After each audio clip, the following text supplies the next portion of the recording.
আপনাদেরকে একটা শিক্ষা দিয়ে দেয়। যখন মাহফিলে গোলাম নবী কথাটা চলে এলো, অনেক মানুষ দেখবেন আমরা বলি কাউরের নাম যদি গোলাম নবী হয় তো আমরা তাকে কি বলি?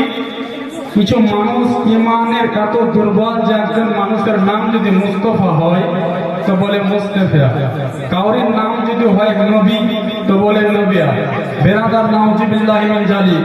যদি কোনো মানুষের নাম নবী হয়, কোনো মানুষের নাম যদি মুস্তফা হয়, কোনো মানুষের নাম যদি আহমদ হয়, কোনো মানুষের নাম যদি মোহাম্মদ হয় তো মোহাম্মদ বলতে পাবেন না আপনি, আপনাকে বলতে হবে গোলাম মোহাম্মদ, গোলাম মুস্তাফা, গোলাম মোহাম্মদ, গোলাম নবী। বেরাদার মিল্লাত ইসলামিয়া যদি শুধু নবী বলে যদি আপনি ডাকেন তবু আপনি গুনাহগার হয়ে যাবেন, বেয়াদবি হয়ে যাবে। কোন মানুষের নাম যদি গাফফার হয়, গাফফার, কাউরের নাম যদি রহমান হয় তো তাকে বলতে হবে আব্দুর রহমান, আব্দুল গাফফার, আব্দুল সত্তার, মানে আল্লাহর বান্দা। আব্দুর রহমান, রহমানের বান্দা। গোলাম মুস্তাফা, মুস্তাফার গোলাম, গোলাম নবী, মুস্তাফার গোলাম, গোলাম নবী, নবীর গোলাম, গোলাম মোহাম্মদ, মোহাম্মদের গোলাম। না তো আমরা মানুষ কাউরের নাম যদি নবী হয় তাকে নবী নবী বলি, কাউরের নাম যদি গোলাম মোহাম্মদ, মোহাম্মদ হয় তো মোহাম্মদ, মোহাম্মদ বলি। কিন্তু এটা তার চরম বড় বেয়াদব। বেরাদার মিল্লাত ইসলামিয়া, তাই আমরা এই জিনিস থেকে যাতে বেঁচে থাকতে পারি আপনাদেরকে শিক্ষা দিয়ে দিলাম, মেনে চলবে। অল্প সময় আল্লাহ পবিত্র অটুট বিধান, পবিত্র কালাম থেকে আমরা আয়াতে কারিমা তেলাওয়াত করেছি। যে কোরআনের পাওয়ার মহান আল্লাহ অনেক বাড়িয়েছেন, অনেক বাড়িয়েছেন। যে কোরআনের মর্যাদা আল্লাহ পাক এত বাড়িয়েছেন, এত বাড়িয়েছেন যে কোরআনটা পড়লেও সওয়াব, কোরআনটা শ্রবণ করলেও সওয়াব, যে কোরআনটা স্পর্শ করলে সওয়াব, কোরআনটা চুমু খেলে সওয়াব, কোরআন চোখে মহব্বতে দেখলে সওয়াব। বলুন সুবহানাল্লাহ। যে কোরআনের ক্ষমতা আল্লাহ পাক এত বাড়িয়েছে, কোরআনকে যদি আপনি জিজ্ঞাসা করেন এই কোরআন তোমাকে দুনিয়াতে পাঠিয়েছে তো কে পাঠিয়েছে, তো কোরআন বলতে আছে তানজিলুম মির রাব্বিল আলামিন, আমাকে দুনিয়াতে মহান আল্লাহ পাঠিয়েছে। বলুন সুবহানাল্লাহ। আল্লাহর এমন কিতাব, কোরআনকে যদি জিজ্ঞাসা করেন এ কোরআন তোমার নাম কি, কবি রবীন্দ্রনাথ ঠাকুর অনেক কিতাব লিখে গেছে, কবি রবীন্দ্রনাথ ঠাকুরের কিতাবকে যদি জিজ্ঞাসা করেন কিতাব তোমার নাম কি বলতে পারবে না। কবি ঈশ্বরচন্দ্র বিদ্যাসাগরের কিতাবকে যদি জিজ্ঞাসা করেন প্রশ্নের উত্তর পাবেন না। কবি জসিমউদ্দিনের লেখা কিতাবকে যদি জিজ্ঞাসা করেন প্রশ্নের উত্তর পাবেন না। কবি কাজী নজরুল ইসলামের লেখা কিতাবকে জিজ্ঞাসা করলে প্রশ্নের উত্তর পাবেন না। কিন্তু মহান আল্লাহর কিতাবকে যদি জিজ্ঞাসা করেন এ আল্লাহর কিতাবে, আল্লাহর কালাম, তোমার নাম কি বলো, তোমার নাম কি বলো, তো আল্লাহর কালাম এক কথায় উত্তর দিবে। পারা নম্বর 30 সূরার নাম সূরা বুরুজের 21 নম্বর আয়াতে কোরআন বলতে আছে বাল হুয়া কুরআনুম মাজিদ, আমার নাম হলো কোরআন মাজিদ। বলুন সুবহানাল্লাহ। এ বেরাদার মিল্লাত ইসলামিয়া, কোরআনের পাওয়ার আল্লাহ পাক এত বাড়িয়েছে, কোরআনের মর্যাদা আল্লাহ পাক এত বাড়িয়েছে। কোরআনকে যদি আপনি জিজ্ঞাসা করেন কোরআন তোমার বাড়ি কোথায়, কোরআন তুমি দুনিয়াতে আসার আগে কোথায় ছিলেন, এ বেরাদার কোরআন এক কথায় উত্তর দিবে। পারা নম্বর 30 সূরার নাম সূরা বুরুজের 22 নম্বর আয়াতে কোরআন বলতে আছে ফি লাউহিম মাহফুজ, আমি লাউহে মাহফুজে ছিলাম, লাউহে মাহফুজ হলো আমার বাড়ি। বলুন সুবহানাল্লাহ। কোরআন আল্লাহর এমন কিতাব যে কোরআনকে বেরাদার মিল্লাত ইসলামিয়া নাম জিজ্ঞাসা করলে নিজের নাম বলতে পারে। কোরআন আল্লাহর এমন কিতাব যে কোরআনকে নিজের বাড়ির ঠিকানা বলতে বললে নিজের ঠিকানা বলতে পারে। কোরআন আল্লাহর এমন কিতাব, কোরআনকে যদি বলি কোরআন তুমি কোথায় থেকে এসেছো, কোরআন বলতে আছে তানজিলুম মির রাব্বিল আলামিন, আমাকে মহান রব দুনিয়াতে পাঠিয়েছে। এবার কোরআনকে জিজ্ঞাসা করলাম কোরআন তোমাকে দুনিয়াতে আল্লাহ পাক কিসের জন্য পাঠিয়েছে বলো, তো কোরআন বলতে আছে পারা নম্বর 3 সূরার নাম সূরা আল ইমরানের মধ্যে কোরআন বলতে আছে হুদাল লিন্নাস, আল্লাহ পাক আমাকে মানুষদেরকে হেদায়েতের রাস্তা দেখার জন্য পাঠিয়েছে। বলুন সুবহানাল্লাহ। ও যদি আগুন লেগে ধ্বংস হয়, ও যদি আগুন লেগে ধ্বংস কিতাবের দোকান, তবে বিশ্ব থেকে হারাবে না পবিত্র কোরআন। বলুন সুবহানাল্লাহ। তবে বিশ্ব থেকে হারাবে না পবিত্র কোরআন। যদি আগুন লেগে ধ্বংস হয় সারা বিশ্বের কিতাবের দোকান, তবে বিশ্ব থেকে হারাবে না পবিত্র কোরআন। দুনিয়ার যদি ইহুদি না তারা যদি তারা ইচ্ছা করে ইসলাম ধর্মের কোরআনটাকে মিটিয়ে দিব, ইসলাম ধর্মের কোরআনটাকে পুড়িয়ে দিব, ইসলাম ধর্মের কোরআনটাকে জ্বালিয়ে দিব। দুনিয়ার যত ইসলামিক লাইব্রেরি আছে, ইসলামিক কিতাবের দোকান আছে, সমস্ত কিতাবের দোকানগুলোকে যদি জ্বালিয়ে দেয়, পুড়িয়ে দেয়, বেড়াদার পুড়ে ছাই হয়ে যাবে, কিন্তু আসল কোরআন পুড়ে ছাই হবে না। বলুন সুবহানাল্লাহ। কারণ হলো দুনিয়াতে আল্লাহর কোরআনের হাফিজ আছে, কোরআনের হাফিজ আছে, কিন্তু হিন্দু ধর্মের গীতার হাফিজ নাই, হিন্দু ধর্মের মহাভারতের হাফিজ নাই, হিন্দু ধর্মের বেরাদার সনাতন ধর্মের বেদের হাফিজ নাই, কোরআনের হাফিজ নাই, খ্রিস্টান ধর্মের বাইবেলের হাফিজ দুনিয়াতে খোঁজা পাবে না, কিন্তু ইসলাম ধর্মের হাফেজ হাজার হাজার খুঁজে পাওয়া যাবে। বলুন সুবহানাল্লাহ। তাহলে ইসলাম ধর্মের মধ্যে এত হাফেজ আছে, এত হাফিজা আছে, যদি সমস্ত কাগজের লেখা কোরআনগুলোকে মিটিয়ে দেওয়া হয়, পুড়িয়ে দেওয়া হয়, জ্বালিয়ে দেওয়া হয়, তবুও মুসলমানরা আবার একটা কোরআন শরীফ তৈরি করতে পারবে। বলুন সুবহানাল্লাহ। পারবে না? পারবে না? পারবে। এই ক্ষমতাটা মুসলমানদের সেনার মধ্যে আছে, মুসলমানদের জেহেনের মধ্যে কোরআন আছে, মুসলমানদের পেটের মধ্যে কোরআন আছে। বেরাদারদের মিলাতে ইসলামিয়া কিন্তু অন্য অন্য ধর্মের যে ধর্মগ্রন্থ আছে, পুস্তক আছে, সেই পুস্তকগুলো ঠিক মতন মুখস্থ করা তো দূরের কথা, ওদের পণ্ডিত পুরোহিতরা ঠিক মতন পড়তেই পারে না। দেখবেন আমাদের অনেক ইসলাম ধর্মের আলেম ওলামারা ধর ধর ধর ধর করে বেদ পুরাণ পড়ি, যেমন পড়ে ওম নমঃ ভগবত নমঃ সর্বদাত কল্যাণ বাসমতি গৌরী ঋষি মৃত্যু জরা মৃত্যু আগমনে নমঃ। হিন্দু ধর্মের কোরআন বলে একটা কিতাব আছে, এই কোরআন বলতে আছে আল্লাহ হচ্ছে আসমানের মালিক, আল্লাহ জমিনের মালিক, আল্লাহ হচ্ছে সারা বিশ্বের মালিক। বলুন সুবহানাল্লাহ।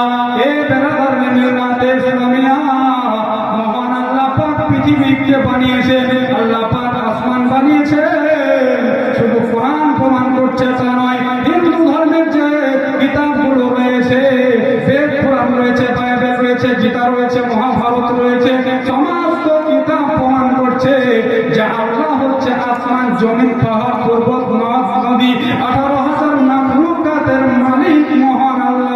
সুবহানাল্লাহ।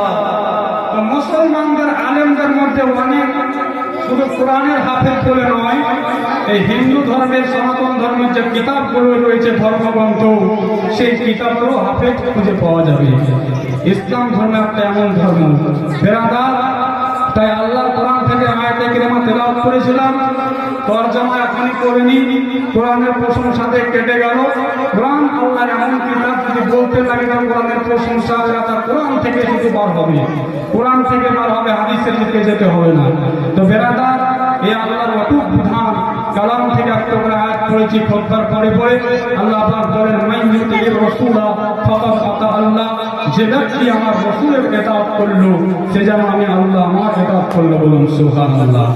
আল্লাহ বলছে যে রাসূলকে ভালোবাসলো সে আমি আল্লাহ আমাকে ভালোবাসলো, যে রাসূলকে মহব্বত করলো সে আমি আল্লাহ আমাকে মহব্বত করলো, যে রাসূলকে অনুসরণ করলো সে আমি আল্লাহ আমাকে অনুসরণ করলো। তাহলে আল্লাহকে ভালোবাসার আগে, আল্লাহকে রাজি করার আগে, আল্লাহকে খুশি করার আগে খুশি করতে হবে কাকে? নবীকে। আর নবী যে আশিক না হতে পারবে, আশিক যে না হয়ে প্রেমিক না হয়ে যাবে, নামাজ পড়বে, রোজা রাখবে, যাকাত করবে, কোরআন করবে, সব বেকার। এই জন্য একজন মুফতি সাহেব বলেন कि ना नामाज काम आएगा ना रोजा काम आएगा, ना नामाज काम आएगा, ना रोजा काम आएगा, ना नामाज काम आएगा,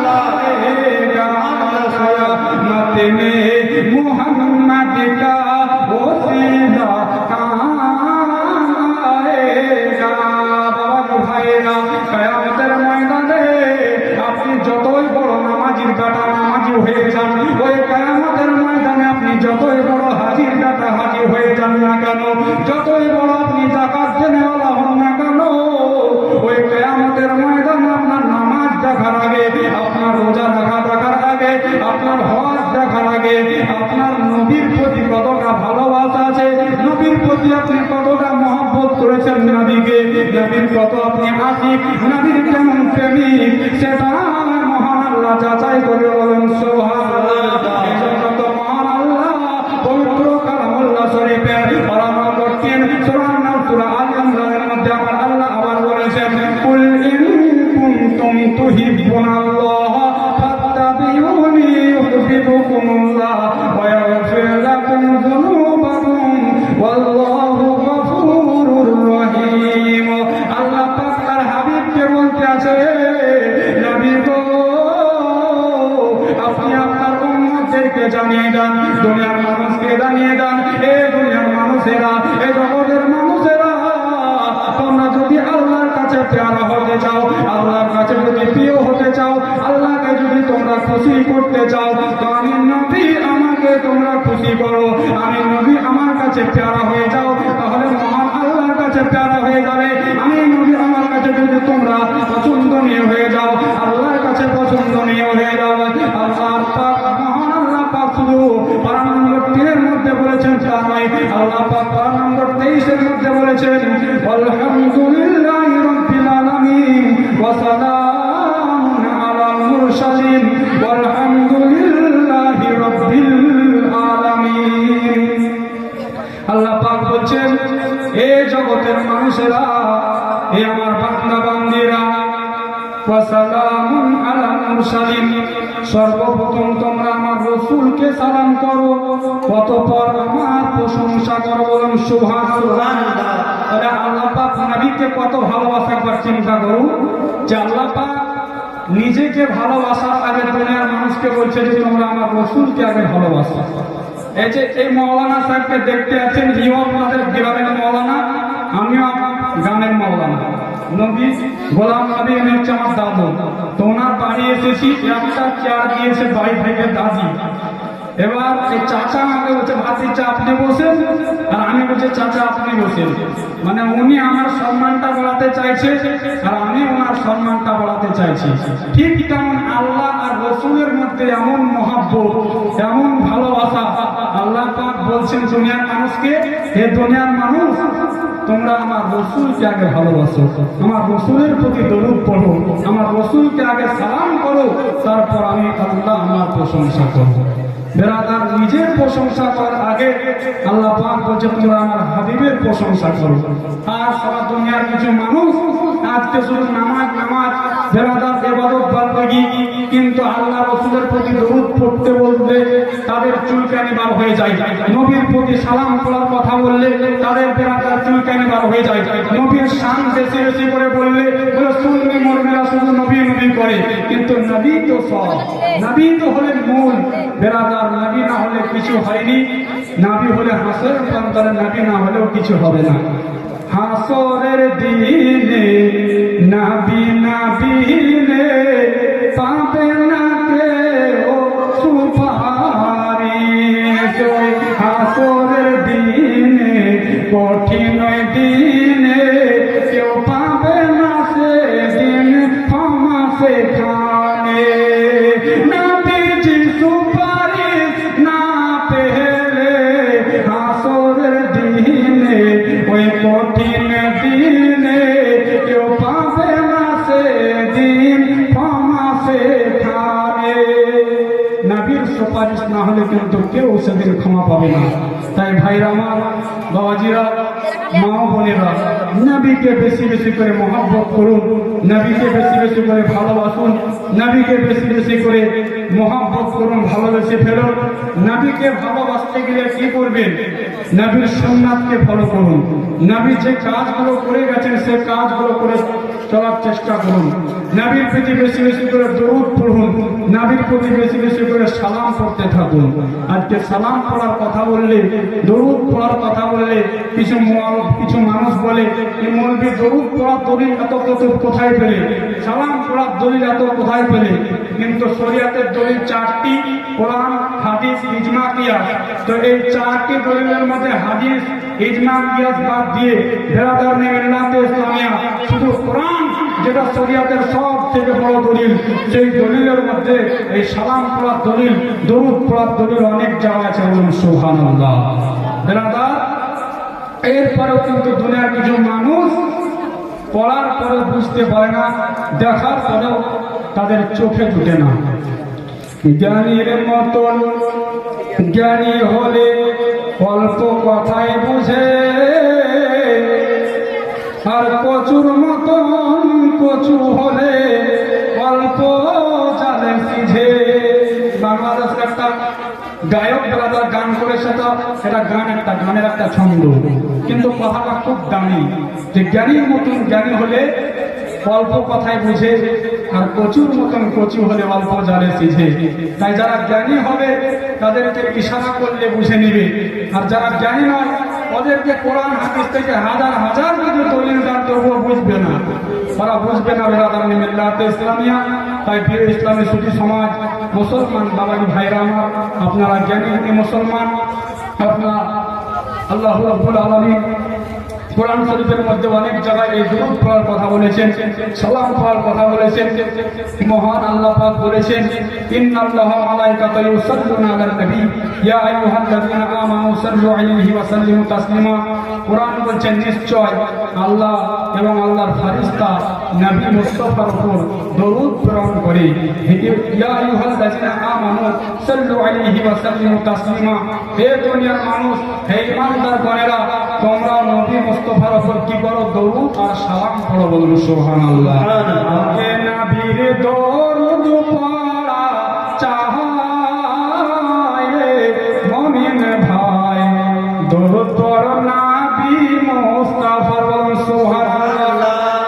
দরুদ পড়ো নবী মুস্তাফার, যুবক ভাই দরুদ পড়ো নবী মুস্তাফার।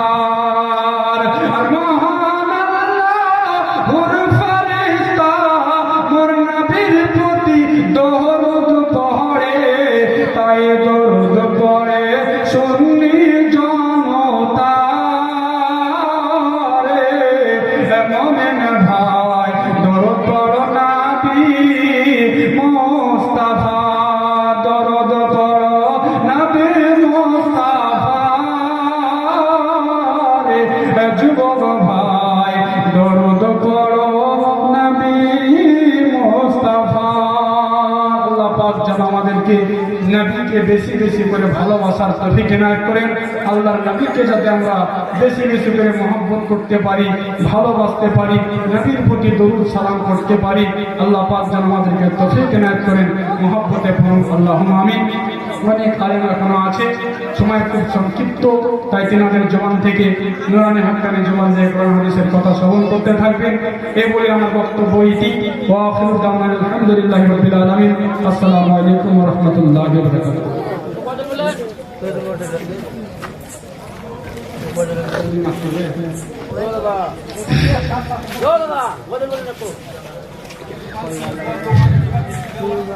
এবার আপনাদের সামনে আপনাদের এই গ্রামেরই ছেলে, শুধু গ্রামের বলে নয়, এই পাড়ারই একজন ভাই, যিনি মাদ্রাসায় এখনো পড়ালেখা করছেন কিন্তু কারি পাস করেছেন, কারি সাহেব। ওনার নাম তহিদুল রেজভি সাহেব। তো উনি আসবেন, আর ওনার জবান থেকে আমরা একটা নাতিয়া কালাম শ্রবণ করবো। তারপর আবার আমাদের গ্রামের আলেম বসে আছেন, ওনার জবান থেকে আবার তাকবীর শুনবো। তা আসুন ওনার জবান থেকে আমরা নাচ পড়ি, তারপর নারা সকলে লাগাই মহব্বতের। নারে তাকবীর, নারে রিসালাত, নারে রিসালাত, নারে হায়দারি, জশ্নে ঈদ মিলাদুন নবী জিন্দাবাদ, জশ্নে ঈদ মিলাদুন নবী জিন্দাবাদ, জলসা কমিটি জিন্দাবাদ, জলসা কমিটি জিন্দাবাদ, পাড়া যুবকবৃন্দ কমিটি জিন্দাবাদ,